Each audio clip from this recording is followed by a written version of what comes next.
From JBS Studios in Greater New York, this is the JBS News Update with Teisha Bader. I'm Teisha Bader with the JBS News Update for Friday, September the 6th, 2019. As we reported to you yesterday, U.S. Special Representative for International Negotiations Jason Greenblatt is leaving that post. Replacing him, 30-year-old Avi Berkowitz, who has been serving as a senior aide to and spokesperson for White House senior advisor Jared Kushner.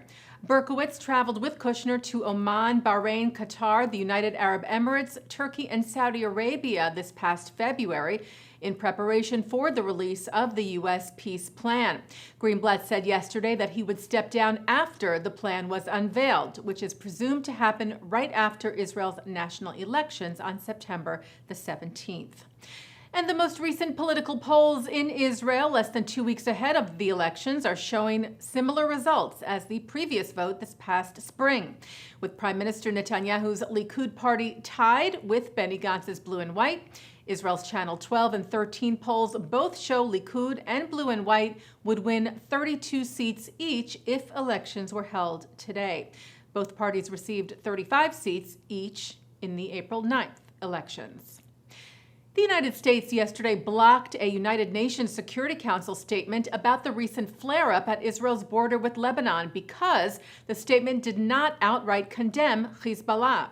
If you recall, on Sunday, the Iranian-backed terror group fired 2 anti-tank missiles at northern Israel, one of which narrowly missed an IDF vehicle. Israel responded with airstrikes on Hezbollah bases in Lebanon. French news agency AFP reports that they saw the first draft of the statement, which was submitted by France, in which members of the Security Council condemned all violations of the Blue Line, both by air and ground, and strongly calls upon all parties to respect the cessation of hostilities. The U.S. rejected that text, saying that Hezbollah must be specifically condemned, that it could not support any statement that puts Israel's right to self-defense on an equal footing with the actions of a terror group. The statement was ultimately dropped. The Hezbollah attack was one of the issues brought up in a meeting at the UN this week by a small delegation from B'nai B'rith International, who met privately with UN Secretary General Antonio Guterres. The group, led by CEO Daniel Mariashin and also included B'nai B'rith Chair of UN Affairs Millie Magid, urged serious action by the international community to address the Hezbollah threat, among others, that Israel faces. The group also spoke to Guterres about combating anti-Semitism and the ongoing weaponization of UN bodies as propaganda tools against Israel by Palestinians who continue to reject direct dialogue with Israel and American-led peace efforts.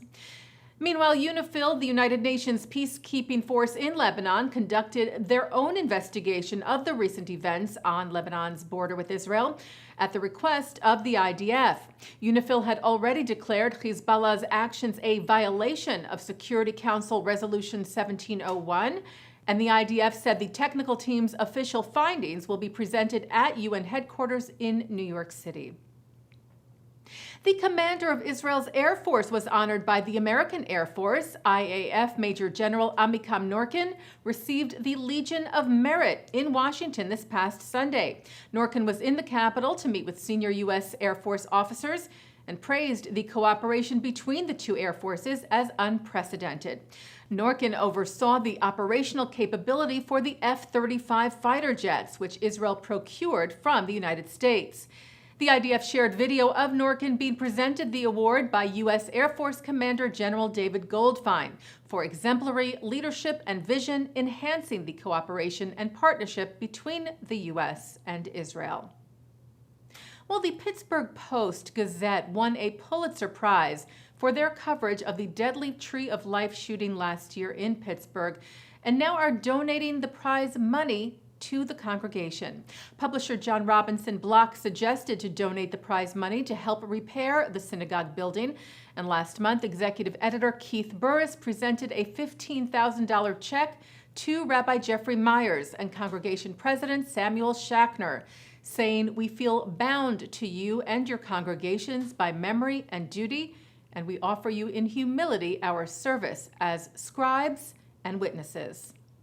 Taking a look now at our programming for tonight on JBS for Friday, September the 6th, some new times for services.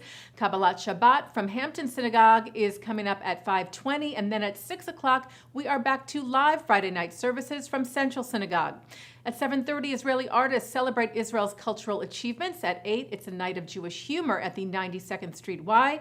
At 9, it's the film Circumcise Me, and at 10, Jewish comic Elon Gold. 10:30, it's Musica with Israeli singer Kobe Peretz. And coming up right after this newscast, a look at this week's Torah portion. And that's the JBS News Update for Friday, September the 6th, 2019. I'm Teisha Bader. I will be on vacation Monday and Tuesday. Micah Halpern will be filling in. Shabbat Shalom.